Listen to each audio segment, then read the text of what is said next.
सूरज ने दिया अपने शुआओं को पैगाम, सूरज ने दिया अपने शुआओं को पैगाम। दुनिया है अजब चीज, कभी सुबह कभी शाम। दुनिया है अजब चीज, कभी सुबह कभी शाम। दुनिया में हो दुनिया का तलबगार नहीं हो, बाजार से गुजर हो खरीदार नहीं हो। ऐ बंदे खुदा चाहोगा उनकी मुलाकात, ऐ बंदे खुदा चाहोगा उनकी मुलाकात। जल्दी से अब बैठे सुनो हजरत की नसीहत, जल्दी से अब बैठे सुनो हजरत की नसीहत। लक़द मन्नल्लाहु अलल मुमिनीन।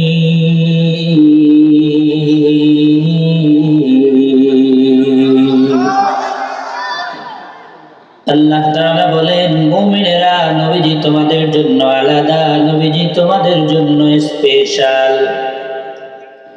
কেন নবীজি মুমিনদের জন্য আলাদা, কেন নবীজি মুমিনদের জন্য স্পেশাল, এই কথা আল্লাহ তাআলা পরে পরেই জানায় দেন।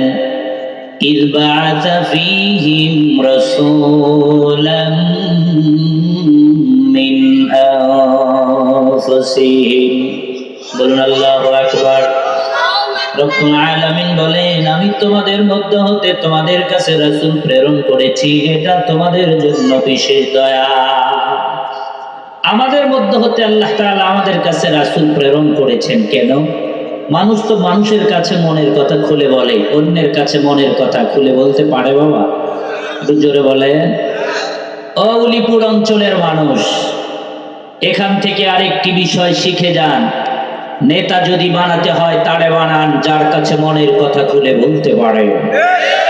এমন কাউকে নেতা বানায় না যার কাছে তো দূরের কথা, যার চামচার সাথেই কথা বলা যায় না। জোরে বলেন ঠিক কিনা? ইয বা'আসা ফীহিম রাসূলাম মিন আনফুসিহিম। রব্বুল আলামিন পরে পরে আরো জানায় দেন, ইয়াতলু আলাইহিম আয়াতিহি ওয়া ইউযাক্কিহিম।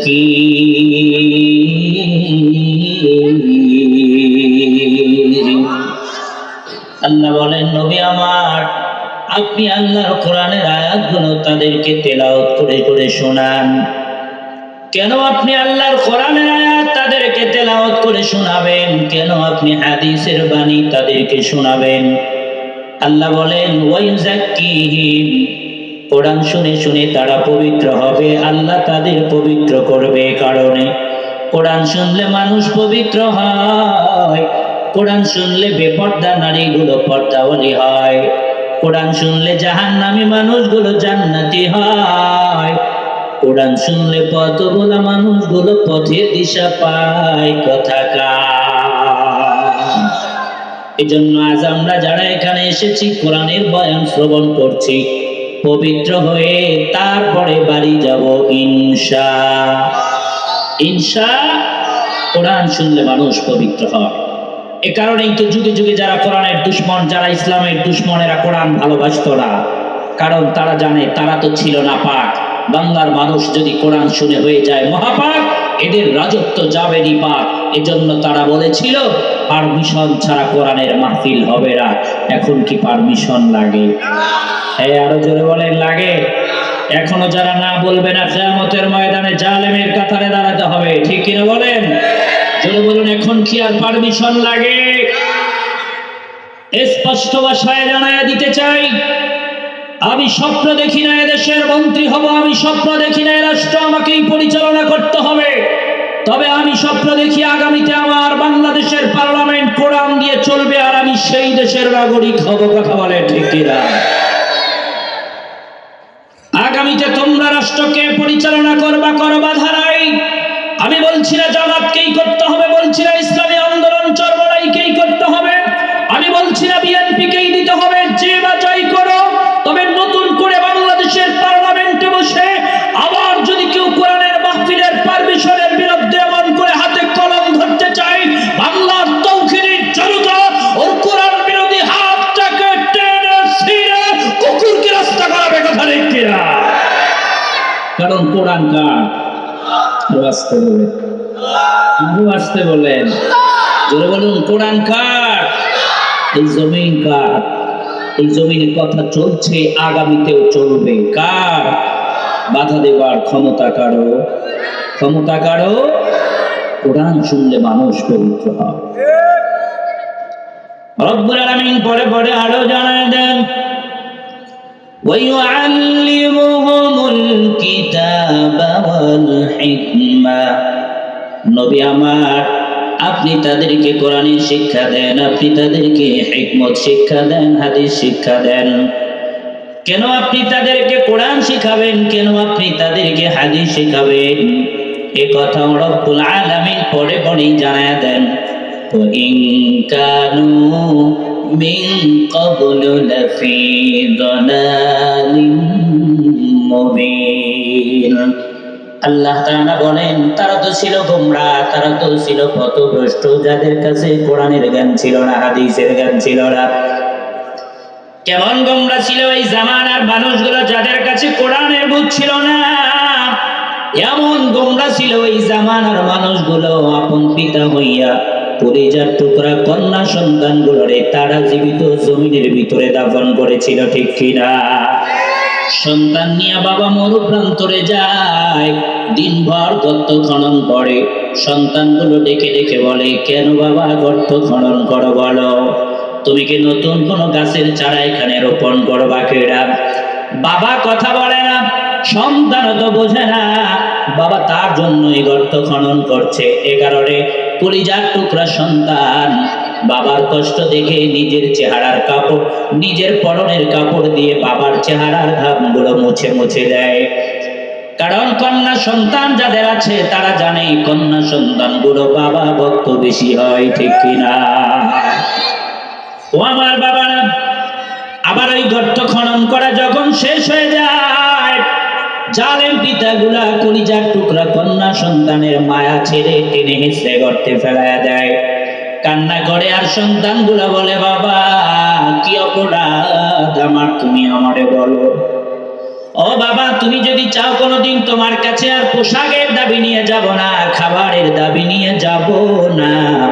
বাবা তুমি যদি চাও কোনোদিন আমি তোমার কাছে আর তোমার সন্তানের পরিচয় নিয়ে দাঁড়াবো না, এরপরেও বাবা তুমি আমারে জীবিত দাফন করো না।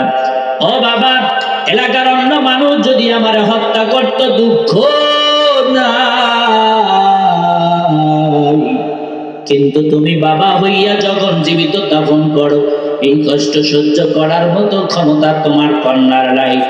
এরপরে ওই জালেম পিতাগুলো বুঝে না, সন্তানগুলোরে তারা জমিনের ভিতরে দাফন করে যায়। ও পর্দার অন্তরালের মা, কোরআন আছে জন্যই তুমি মা, আজকে এত দামি মা। কোরআন যদি না থাকতো তুমি মা, অপরের মা, অপরের বোন, অপরের স্ত্রী হতে পারত না। আর মায়েরা যদি না থাকতো, বলেন আপনি আমি কি জমিনের ভিতরে আসতে পারতাম? আরো জোরে। তবে আল্লাহ যদি চায়, বাবা ছাড়াও সন্তান পাঠাইতে পায় না, না পায়। বেপেদার পর জন্দে পয়দা ও কুনাদ তিফলেরা দর মাহদি গুয়া ও কুনা। অপর্দার অন্তরালের মা, কোরআনের কারণেই তুমি মা, এত দামি মা। কোরআন যদি না থাকতো তুমি মা জমিনের ভিতরে আসতে পারতা না। এরপরে অনেক মায়েরা বলে কোরআন নাকি তাদেরকে ঠগিয়েছে, ইসলাম নাকি তাদেরকে ঠগিয়েছে। তারা দলিল দেয় পুরুষ বাবার বাড়িতে জায়গা জমি বেশি পায় আর নারীরা কম পায়।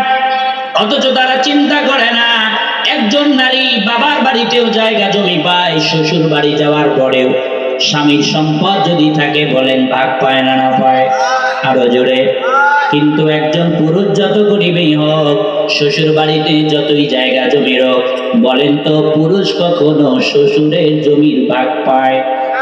সব গরজামাই কথা কয় না, একটু জোরে বলেন না পায়? তাহলে নারী কম পায় না বেশি পায়? একটা পুরুষ সন্তানের বয়স যখন 10-12 বছর হয়ে যায়, সে যখন বালেগ হয়ে যায়, নবীজির হাদিস বলে এখন বাবা যদি তারে খাবার না দেয়, কিয়ামতের ময়দানে জবাবদিহি করতে হয় না। বাবা যদি তারে পোশাক না দেয়, জবাবদিহি করতে হয় না। কারণ সন্তান এখন বালেগ হয়ে গেছে। এখন ছেলের দায়িত্ব বাবার কাজে সহযোগিতা করা, ঠিক কিনা জোরে বলেন? কিন্তু একটা নারীর ব্যাপারে এমন নয়। একটা কন্যার বয়স 10-12 আর 50 কেন 100 বছর যদি পেরিয়ে যায়, যতদিন পর্যন্ত বিবাহ শাদী হয়নি বাবার জিম্মায় দায়িত্ব থেকে যায়। বিবাহ শাদী যখন হয়ে যায়, স্বামীর জিম্মায় দায়িত্ব চলে যায়। এবার স্বামী তাকে কাপড় দিতে হবে, স্বামী তাকে খাবার দিতে হবে, স্বামী তাকে বাসস্থান দিতে হবে, চলাফেরার জন্য নিরাপত্তা দিতে হবে।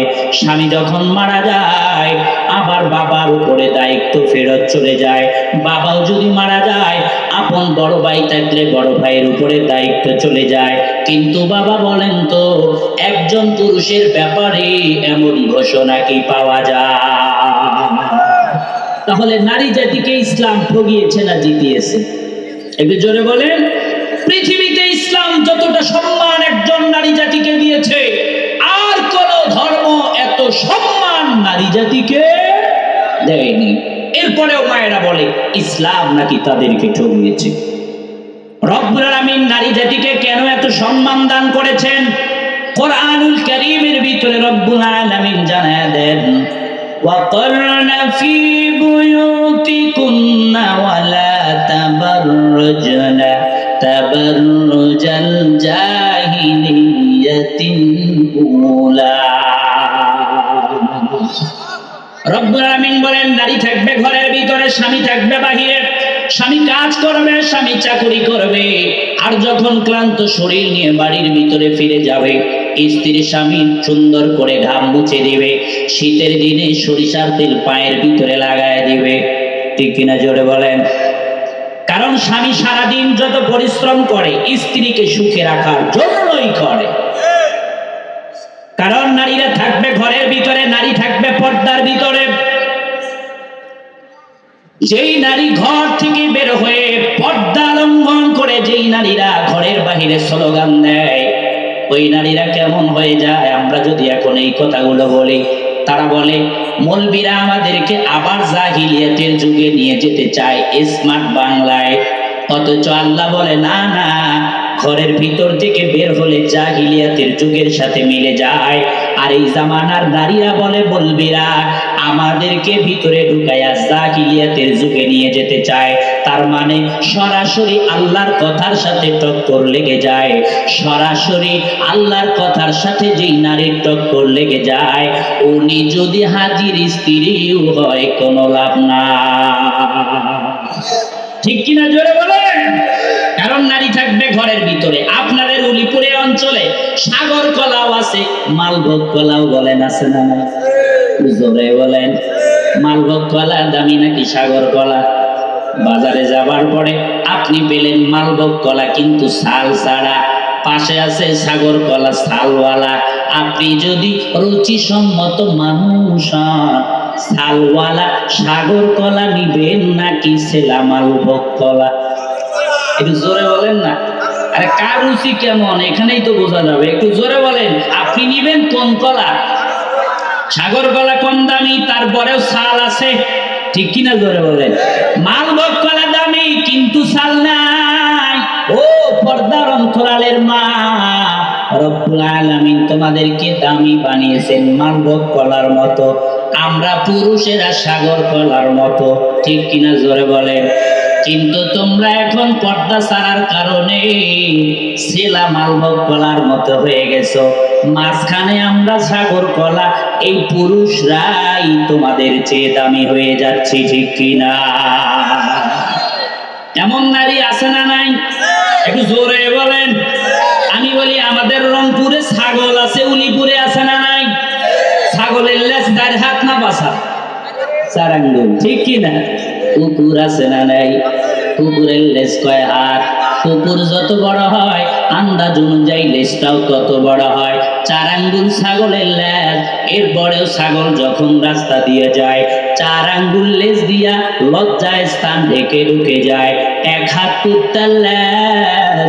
এরপরেও যখন সে রাস্তা দিয়ে যায় লেজটা উপরে উঠাইয়া সব কিছু দেখাইয়া টাকা দেয়া যায়। কথা কয় না কে? এই জামানার ভিতরে কিছু নারী আছে যাদের স্বামীরা তাদেরকে পর্দা করাইতে চায়। কোন স্বামী চায় না তার স্ত্রী যেন নিজের হকটা মেরে দেখায়। এরপরেও যদি কোন স্বামী সাজায়া সুজায়া হুন্ডার পিছনে নিয়ে অন্যের হক আদায় করে, বুঝতে হবে এটা পুরুষ দেখা যায়, পুরুষ নয়, এটা হিজড়া। এই কথা কয় না কে? এই জামানার ভিতরে বোরখা যদি নাও পরায় সব স্বামীরা 13.5 হাত শাড়ি হলেও একটা কোড়াই করে দেয় না না দেয়?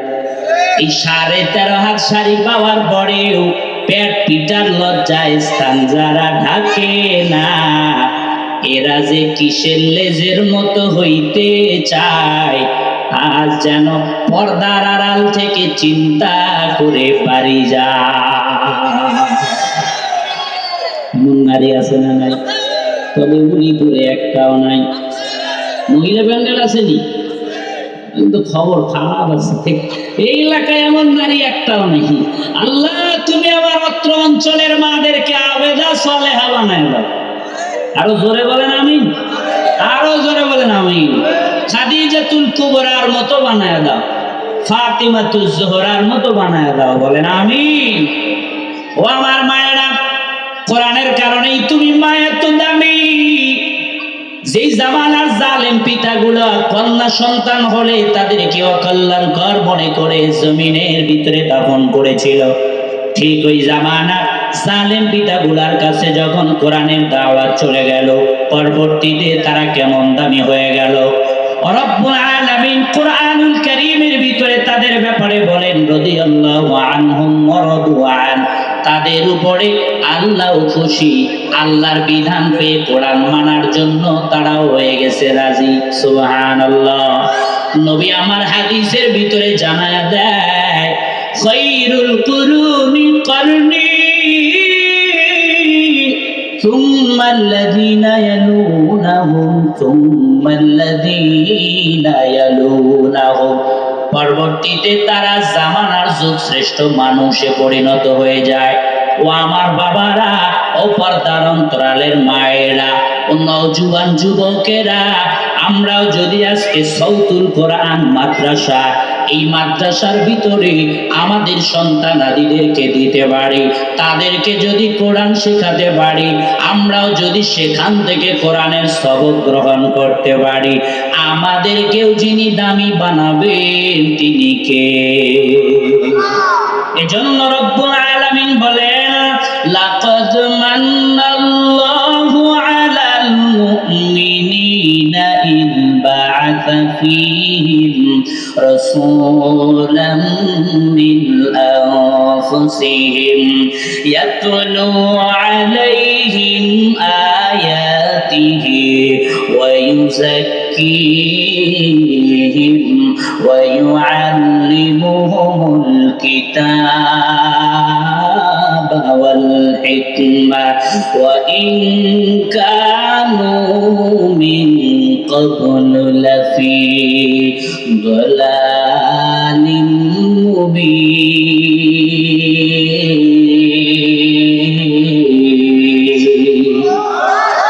كلام زندہ قرآن حکیم حکمت اولا یزال است قدیم جمیع علم فی القرآن حکیم تکثرت عنه افهام الرجال قلیل العمر نافی دار دنیا মারজি'না ইলা বাইতিত তুরাবি। বলুন মারহাবা। বলতেছিলাম নবী আমার পৃথিবীর সবার জন্য রহমত, নবী আমার পৃথিবীর সবার জন্য কেমন রহমত। কোরআনুল কারীমের ভিতরে রব্বুল আলামিন সে কথা জানায়া দেয়, যেমন তার ব্যাপারে আল্লাহ বলেন আলহামদুলিল্লাহি রাব্বিল আলামিন। রব্বুল আলামিন বলেন সমস্ত প্রশংসা তার, লিল্লাহি রাব্বিল আলামিন, যিনি হলেন জগৎ সমূহের প্রতিপালক। আলম হলো এক বচন, আলামিন হলো বহু বচন। আলম মানে একটা জগৎ, একটা দুনিয়া। আলামিন মানে আছে যত জগৎ, আছে যত দুনিয়া। আওয়াজ দিয়া বলুন তো, সমস্ত জগতের যিনি রব তিনি কে?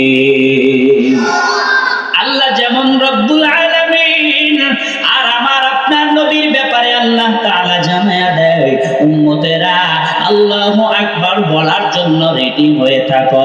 রব্বুল আলামিন আমার আপনার নবীর ব্যাপারে জানায়া দেন, ওয়া মা আরসালনাকা ইল্লা রাহমাতাল লিল আলামিন।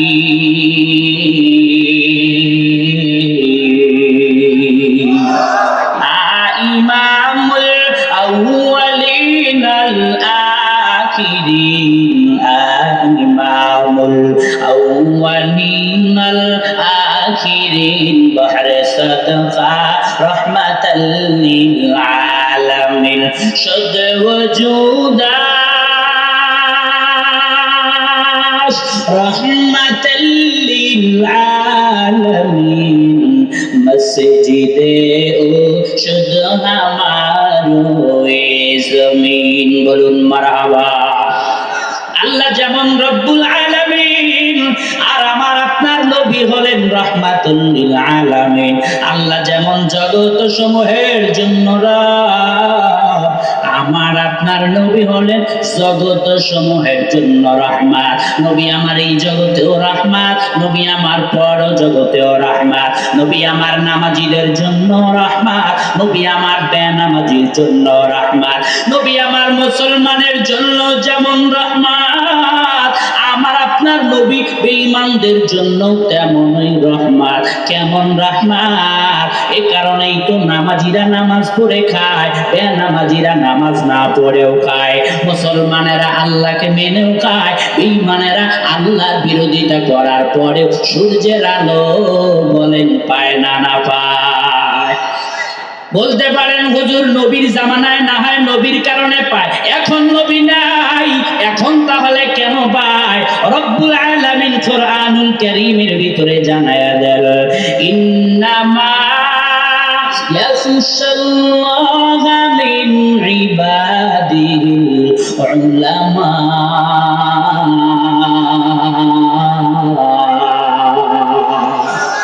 और के दारद खौफ हक़दर दिल मुदाम जन्नतुल मअवा देहादू रामकम जुज़बा हक़ ची से मखाज इंसजा फज़ले उआ मस्ते दर जुमला जहा। मरहबा। আল্লাহ বলেন জমিনের ভিতরে যারা উলামা ইকরাম তারাই আল্লাহরে ভয় করে। আর দয়ার নবী মায়ার নবী হাদিসের ভিতরে জানায়া দেন, আল উলামা ওয়ারাসাতুল আম্বিয়া, উলামা ইকরামেরা হলো নবীর ওয়ারিস। সুবহানাল্লাহ। মুলবির প্রশংসা শুনে কৃপণেরা জ্বালায় বাসে না। সুবহানাল্লাহ জবান দিয়া এই কারণে বের হয় না। উলামা ইকরামেরা আর কেউ নয়, উলামা ইকরামেরা নবীর ওয়ারিস। বলেন সুবহানাল্লাহ। ওই জামানায় নামা, ওই জামানায় নবীর কারণে যেমন বেঈমানেরা খায়, আজ নবী নাই, নবীর ওয়ারিস উলামা ইকরামেরা আছে। আজকে আপনাদের অত্র অঞ্চলের ভিতরে এই সাউতুল কোরআন মাদ্রাসা আছে, এই মাদ্রাসার ওস্তাদ ছাত্রের কারণে জামানার নামাজিরাও খায়, বেঈমানেরাও খায়, বেনামাজিরাও খায়। কথা কয় না? আর যদি আমরা কিছু বলি, অনেক মানুষ এই বলে মোল্লা আমার টাকায় খায়, আবার আমাকেই ফতোয়া হাঁকায়। এক শ্রেণীর মানুষ এমন পাওয়া যায় না, না যায়? একটু জোরে বলেন না। না, মোল্লা তোমার টাকায় খায় না, মোল্লার কারণেই তুমি খাও, জানো না? এটা তো ওই জামানার কাফেরেরাও বিশ্বাস করেছিল, কিন্তু এই জামানার মুসলমানেরাও বিশ্বাস করতে চায় না। এ কারণেই তো নবীর জামানায় কাফেরদের অন্তরের ভিতরে যেই পরিমাণ নবীর প্রতি দৃঢ় বিশ্বাস ছিল, এই জামানায় আপনাদের উলিপুর উপজেলা শতকরা 95% মুসলমানের অন্তরেও সেই দৃঢ় বিশ্বাস না। অনেকেই ঠিক বলবে না যে হুজুর এটা কথা, মুসলমানের চেয়ে কাফেরের দৃঢ় বিশ্বাস এত বেশি। হ্যাঁ, এটা আমার কথা না, কোরআনুল কারীমের ভিতরে রব্বুল আলামিন আমার আপনার নবীজিকে জানায় দেয়, নবী আমার আপনার ডানে বামে এমনও কাফের আছে যাদের অন্তরে মুসলমানের চেয়েও দৃঢ় বিশ্বাস বেশি আছে। নবী বলে আল্লাহ এরা আবার কারা? আল্লাহ বলে নবী আমার এরা হলো তারা, আপনার ডানে বামে মক্কায় কাফের আছে যারা, অলিপুরের মানুষ শোনার জন্য কানটা রাখো খাড়া, শোনার পরে বাবা খাইও না দুধ ভরা। রব্বুল আলামিন বলে নবী এরা হলো তারা, ওয়ালা ইন সাআলতাহুম মান খালাকাস সামাওয়াতি ওয়াল আরদ। আল্লাহ বলেন নবী আমার আপনি যদি তাদেরকে বলেন কে বানিয়েছেন আসমান, কে বানিয়েছেন জমিন, আল্লাহ বলেন নবী আমার তারা বলবে লা ইয়াকুলুনাল্লাহ, আসমান ও জমিন যিনি বানিয়েছেন তিনি হলেন আল্লাহ। আওয়াজ দিয়া বলুন তো আসমান ও জমিনের বানানেওয়ালা কে? আরো জোরে বলেন কে? রব্বুল আলামিন অন্য জায়গার ভিতরে আরো বলেন নবী আমার আপনি যদি তাদেরকে আরো বলেন ওয়ালা ইন সাআলতাহুম মান নাযালা মিনাস সামাই মাআ,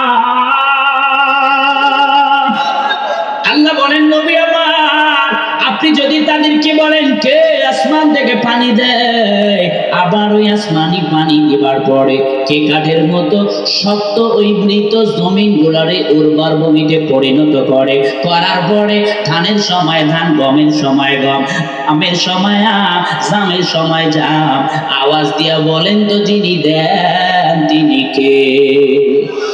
আল্লাহ যারা কয় না এদের জমিতে জীবনে যেন ফসল হয় না, কৃপণতা নাই, আওয়াজ দিয়া বলেন আসমান থেকে বৃষ্টি দিয়া জমিন থেকে যিনি ফসল দেন তিনি কি?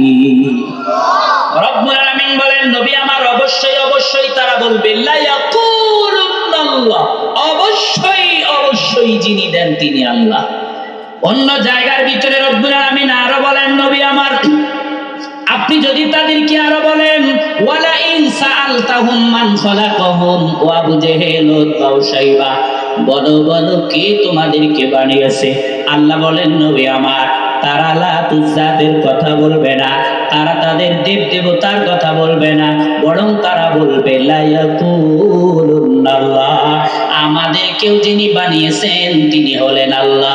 কৃপণতা নাই, ইমানের সাথে আওয়াজ দিয়ে বলেন না বাবা আমাদের বানানেওয়ালা কে?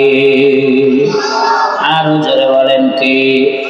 মরণ দেনেওয়ালাও কে? আল্লাহ যারা কয় না এরা যেন একটা মাহফিল থেকে বাড়ি যেতে পায় না। আজরাইল আইসা যেন বলে কৃপণের বাচ্চা আমার সাথে কবরে দে রওয়ানা। কৃপণতা নাই, ইমানের সাথে আর একবার আওয়াজ দিয়ে বলতে হবে আমাদের জীবন মরণের মালিক কে? ওই জামানার বেঈমানেরাও বলে লা ইয়াকুলুনাল্লাহ, অবশ্যই অবশ্যই আল্লাহ। আর এই জামানার উলিপুরের মুসলমানেরা শুধু আল্লাহ এরে আওয়াজ নাই, 1 গিয়ার 2 গিয়ার 3 গিয়ার হুঙ্গার দেই 4 গিয়ার, তারপরে আল্লাহ, মানে ওর জবান দিয়া বেড়ায় না। এ কারণেই তো ওই জামানার কোন কাফের যদি কোন দোয়া করেছে তো আল্লাহ সেই দোয়া কবুল করেছে। সুবহানাল্লাহ কয় না? অনেকেই সুবহানাল্লাহ বলবে না, কারণ আছে কাফেরের দোয়া কবুল হয়েছে। ও চাচা, ওই জামানার কাফের দোয়া করলেও কবুল হয়, আর এই জামানায় আমার মতো নিয়ামুল হক বিপ্লবীরা দেশি মুরগির রান খাওয়াইলেও দোয়া অনেক সময় কবুল হয় না। জোরে কথা কয় না? আপনারা খুব ভালো মানুষ, মানুষ আপনারা, মুস্তাজাবুদ দাওয়াত, যে দোয়াই করেন সেটাই কবুল হয়। আমি আমার কথা বলছি বাবা। ওই জামানায় কাফের দোয়া করলেও কবুল হইতো। বদরের যুদ্ধে আবু জেহেল দোয়া করে, আল্লাহ যুদ্ধ শুরু হচ্ছে হোক, বিজয় যেন তাদের হয়, হকের উপরে যারা রয়। সুবহানাল্লাহ নাহি কয়? একটু জোরে কর না সুবহানাল্লাহ, আরো জোরে কর না সুবহানাল্লাহ। আল্লাহ কয় হোক না আবু জেহেল কাফের, এর কথাটা আমার বড় পছন্দ হয়, বিজয় যেন তাদের হয়, হকের উপরে যারা রয়। এজন্য মুসলমানের সংখ্যা যদিও কম, 313 জন হয়, এরপরেও বিজয় মুসলমানদেরই হয়। সুবহানাল্লাহ বাড়ি গিয়ে কন, একটু জোরে কন সুবহানাল্লাহ। এই যুবকেরা, তারই বাস্তব প্রমাণ আমার বাংলায়। রংপুরের এরশাদ মামা খালাম্বারে নামাইতে নামাইতে লাঙ্গল নিয়ে কবরে গেছে, কাজ হয় না। আর এক ম্যাডাম কি করলো না করলো সবই দেখলাম, কাজ হলো না। বাংলার সোনামুখী যুবক সন্তান, স্কুল কলেজ আর মাদ্রাসা থেকে বালেগ আর নাবালেগ সন্তানেরা যখন লিল্লাহে তাকবীরের ধ্বনি দিয়ে ময়দানে নেমেছে, বড় থেকে বড় শক্তিধর সেও বাংলাদেশ থেকে পালাইতে বাধ্য হয়েছে। কথা কয় না কেন? আমি বিরুদ্ধে বলার জন্য বলছি না, বুঝার জন্য বলছি। আল্লাহ চাইলে বেশি লাগে বাবা। আবু জেহেল কয় হোক মুসলমানের বিজয় হয়, আমার দোয়া তো কবুল হয়েছে।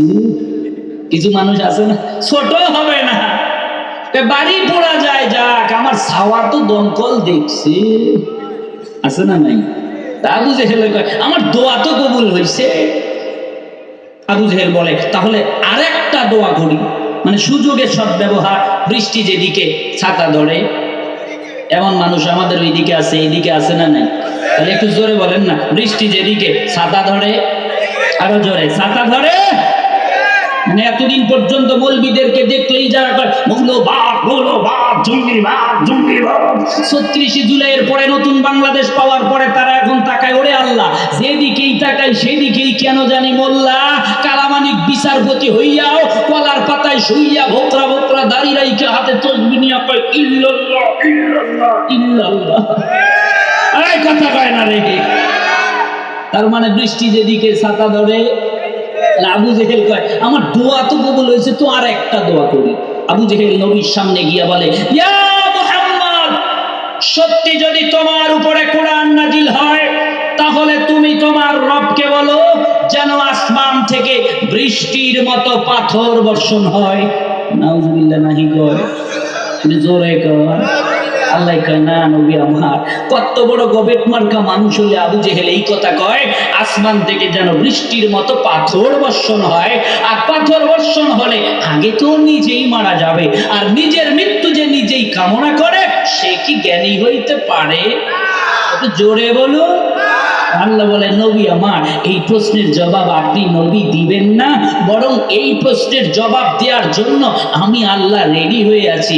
আপনারা জবাব শুনে আল্লাহু আকবার হাত উঁচু করে বলার জন্য রেডি হয়ে থাকেন। আল্লাহ বলেন নবী আমার, ওয়া মা কানাল্লাহু লিয়ুআযিবাহুম ওয়া আনতা ফীহিম। আল্লাহ বলেন নবী আমার, আপনি নবী যতদিন জমিনের ভিতরে থাকবেন ততদিন জমিনে গজব আসবে না, কারণ আপনি নবী হলেন রহমত, আর পাথর হলো গজব। প্লাস মাইনাস যেমন এক হয় না, আগুন পানি যেমন এক হয় না, রহমত আর গজব এক হবে না। ও আমার বাবারা, নবীর কারণে এই জমিনের ভিতরেও গজব আসে না। শুধু এই জমিনের ভিতরেই নয়, ও বেঈমানেরা, নবীজি তোমার জন্য দুনিয়াতেও যেমন রহমত, পরকালেও রহমত। একজন মাইয়াত মৃত্যুবরণ করার পর তাকে যখন কবরের ভিতরে রাখা হয়, ওই কবর কারো জন্য জান্নাতের টুকরা, কারো জন্য জাহান্নামের টুকরা। তবে ওই কবরেই শেষ নয়, ওই কবর থেকে এক ময়দানের ভিতরে উঠানো হয়, যেই ময়দানের নাম ময়দানে মাহশার, তথা কিয়ামতের ময়দান। ওই ময়দানের ভিতরে উঠাইয়া সব হাসরবাসীরা চিন্তা করবে আর বলতে থাকবে, আমি তো কবরেই ছিলাম, বেজবানই ছিলাম, এই ময়দানে কে আমাদেরকে আনলো? ওই দিন আপনি আমি কি বলবো? রব্বুল আলামিন কুরআনুল কারীমের ভিতরে জানায়া দেন, ইয়া ওয়াইলানা মান বা'আসানা মিন فقدنا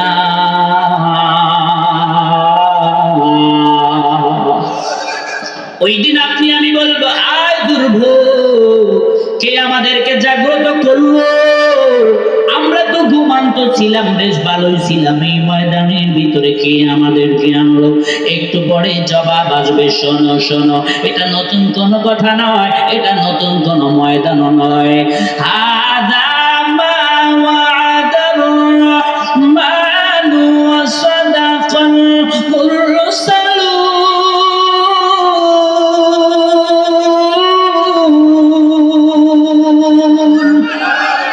আল্লাহ বলবেন এই ময়দান তো সেই ময়দান,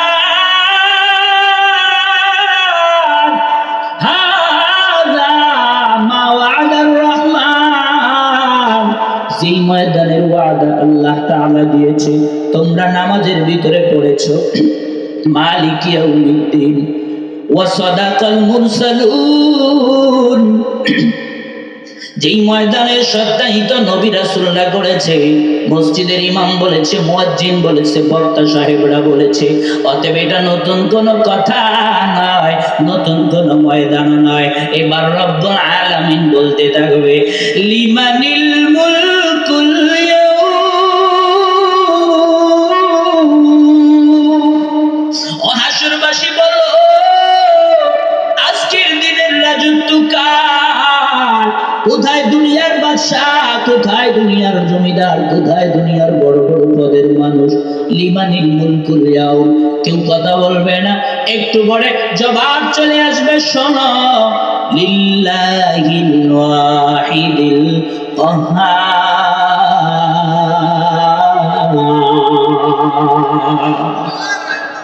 আমার ভাইরা, এবার সবাই নীরব হয়ে যাবে, আর মনে মনে বলতে থাকবে, কেন তাহলে তাড়াতাড়ি বিচার শুরু হয় না? এই ময়দানের কষ্ট আর সহ্য করতে পারি না। হাদিসের ভিতরে এসেছে, লম্বা হাদিস বলার সুযোগ হবে না, নবী আমার হাদিসের ভিতরে জানায়া দেয়, উম্মতেরা ওই দিন হাসরবাসী বলতে থাকবে, বিচারের পরে আমি জান্নাতি হলে হব কিংবা আমি জাহান্নামী হলে হব, এরপরে এই ময়দানের কষ্ট আর সহ্য করতে পারি না, কেন তাড়াতাড়ি বিচার শুরু হয় না? কিন্তু রবের সামনে এই কথা বলার সাহস কেউ পাবে না। হাদিসের ভিতরে জানা দেয়, রবের সামনে এই কথা বলার সাহস কারো হবে না। ভাই যাবে বোনের কাছে, বোন যাবে ভাইয়ের কাছে। আল্লাহর কোরআন বলে, বান্দা বান্দিরে শোনো, ইয়াউমা ইয়াফিরুল মারউ মিন আখি, ওই ময়দানে মাশারে ভাইয়ের কাছে গিয়া তোমার ফায়দা হবে না, বোনের কাছে গিয়া তোমার ফায়দা হবে না। সন্তানেরা মা বাবার কাছে যাবে, মা বাবাও সন্তানের কাছে যাবে, বলবে, ছেলেরে আমি তো জমিনে তোর জন্য কত কষ্ট করেছি, আজকে একটু কি হবে বলো না, বলো না, আমার জন্য একটু সুপারিশ করো না। কিন্তু রব্বুল আলামিন বলেন, ইয়াউমা লা ইয়ানফা'ু মালুন ওয়ালা বানুন, ওই দিন তোমার মাল কাজে আসবে না, তোমার সন্তানাদি তোমার কাছে আসবে না, সন্তানেরা মা বাবার পরিচয় দেবে না, সবাই সবার থেকে পালায়া যাবে। এবার সন্তানেরা মা বাবার কাছে যাবে, মা বাবা সন্তানের পরিচয় দিতে চাইবে না, অথচ মা জমিনের সন্তানকে কত মায়া করে। আমি আছি, আমার মা নাই, আমি আমার আপন মায়ের লাশ সাথে দুইরা কবরে নামিয়েছি রে বাবা। মা কত আদরের জায়গা জানো? আমার কাছে মনে হয় গোটা বাংলার মায়া যদি এক পাল্লায় দেওয়া হয়, আর আমার মায়ের একদিনের মায়া যদি এক পাল্লায় দেওয়া হয়, আমি মা হারা সন্তানের কাছে আমার মায়ের একদিনের মহাব্বতের পাল্লাটাই ধরি। ও আমার প্রাণের মা, মা গো মা, কোথায় গেলে মোরে ছাড়িয়া? জনম দুঃখী এতিম আমি, চায় না কেহ ফিরিয়া। জীবনের মূল কষ্ট মায়ের প্রসব বেদনা, যায়। সাত আসমান সাত জমিন তখন মায়েরই মাথায়। এমন মাকে কেমনে আজি, এমন মাকে কেমনে আজি যাব আমি ভুলিয়া। ও আমার প্রাণের মা, মা গো মা, কোথায় গেলে মোরে ছাড়িয়া। জনম দুঃখী এতিম আমি, চাই না কেহ ফিরিয়া। মায়ের মনে কষ্ট দিবি না রে যুবক, বাবার মনে কষ্ট দিবি না। নবী আমার বলেন হুমা জান্নাতুকা ওয়া নার, এই মা বাবা তোমার আমার জান্নাতের ঠিকানা। আবার হতে পারে এই মা বাবা তোমার আমার জাহান্নামের বাহানা। মায়ের মনে কষ্ট দিবা না, বাবার মনে কষ্ট দিবা না। ও আমার বাবারা বলতেছিলাম, মা সন্তানের পরিচয় ওই দিন দিবে না, সন্তানেরা মা বাবার পরিচয় দিবে না, উম্মতেরা দিশাহারা হয়ে যাবে, পাগল পাড়া হয়ে সুপারিশের জন্য আদম পয়গম্বরের কাছে যাবে। তিনিও সুপারিশ করবে না, অস্বীকার করবে। মুসা কালিমুল্লাহর কাছে আপনি আমি সবাই চলে যাব, তিনিও সুপারিশ করবে না। চলে যাবে ইব্রাহিম খলিলুল্লাহর কাছে, তিনিও সুপারিশ করবে না, অস্বীকার জানাবে। এবার সবাই চলে যাবে ঈসা রুহুল্লাহর কাছে, তিনিও সুপারিশ করবে না। তবে তিনি একটা জায়গা দেখায় দিবে, উম্মতের আরে যাও যাও, সে জামানার পয়গম্বর ইমামুল আম্বিয়া নবী আরবির কাছে চলে যাও। এবার আপনি আমি সবাই আবার আপনার নবীর কাছে চলে যাব। নবীর কাছে গিয়া সুপারিশের জন্য আবেদন করবে উম্মতেরা। নবী আমার উম্মতের মায়ায় দিশেহারা, নবী আমার উম্মতের মায়ায় সিজদায় পড়ে যাবে। হাদিসের ভিতরে এসেছে কতকাল নবী আমার সিজদায় থাকবে এটা কেউ জানে না, কি কথা বলবে এটাও কেউ জানে না। তবে এতটুকুন জানা যায় আল্লাহর নবী রহমাতাল লিল আলামিন বলবেন, আল্লাহ আপনি তো দয়ার আল্লাহ, ওগো আল্লাহ আপনি বিচার শুরু করেন, নয়তো আমি মাথা উঠাবো না। আমার আল্লাহ বলেন, নবী আমার আপনি মাথা উঠান, বিচার শুরু করতে আর দেরি হবে না। আল্লাহু আকবার। ও আমার বাবারা, এবার নামাজিরও বিচার শুরু হবে, বেনামাজিরও বিচার শুরু হবে, পুরুষেরও বিচার শুরু হয়ে যাবে, নারীরও বিচার শুরু হয়ে যাবে, মুসলমানেরও বিচার শুরু হবে, বেঈমানেরও বিচার শুরু হবে। বিচারের পরে যে জান্নাতি জান্নাতে চলে যাবে, যে জাহান্নামী জাহান্নামে চলে যাবে। কিন্তু ময়দানে মাহশরের কষ্ট থেকে নবী রাহমাতুল লিল আলামিন হওয়ার কারণে সব হাসরবাসী বেঁচে যাবে। কারণ নবী রাহমাতুল লিল আলামিন, এই জগতেও রাহমাত ওই জগতেও রাহমাত। ও আমার বাবারা, ওই নবী আমার আপনার কাছে কি চায়? ওই নবী আমার আপনার কাছে কিছুই চায় না। হাদিসের ভিতরে এসেছে নবী বলে, মান আহাব্বা সুন্নতি ফাকাদ আহাব্বানি, যে সুন্নাত আমার মহব্বত করেছে সে আমাকে মহব্বত করেছে, আর যে আমাকে মহব্বত করেছে ওমান আহাব্বানি কানা মাই ফিল জান্নাহ, নবী বলে সে আমি নবীর পাশে নবীর সাথে জান্নাতে জায়গা করে নিয়েছে। বলেন না সুবহানাল্লাহ। নবীর পাশে জান্নাতে থাকতে ইচ্ছা আমাদের আছে না নাই? কাদের আছে? আল্লাহকে দেখেন চাই লিল্লাহি তাকবীর। তাহলে আওয়াজ দিয়ে বলেন আমরা নবীর উম্মত, বলেন আমরা নবীর পালন করব সুন্নাত, জোরে বলেন পালন করব। নবীর পাশে নবীর সাথে পাবো জান্নাত, বলেন নবীর পাশে নবীর সাথে পাবো জান্নাত। আল্লাহ আমাদের কবুল করেন।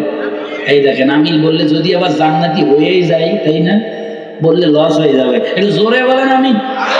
হয়নি হয়নি, আরো জোরে বলেন আমিন।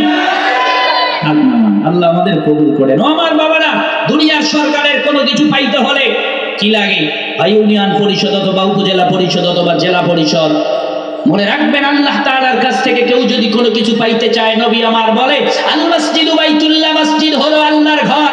মাদ্রাসার ব্যাপারে নবীজি বলে বাইতি মাদ্রাসা আমার ঘর। ও আমার বাবারা, যার বাড়ির যত নিকটে এই সৌতুল কোরআন মাদ্রাসা, আল্লাহর রহমত নবীর ঘরের মাধ্যমে সে তত তাড়াতাড়ি পাবে।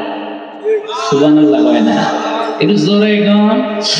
ইউনিয়ন পরিষদের সাথে বাড়ি হলে শীতের দিনে কম্বল যদি আসে, চেয়ারম্যান অন্য কাউকে দেখ আর না দেখ, যার বাড়ির পাশে তারে যদি না দেয়, খবর খারাপ আছে। কথা হয় না? তো নবীর ঘর আপনাদের পাশে হয়েছে, কপাল আপনাদের ভালো। বড় ভাই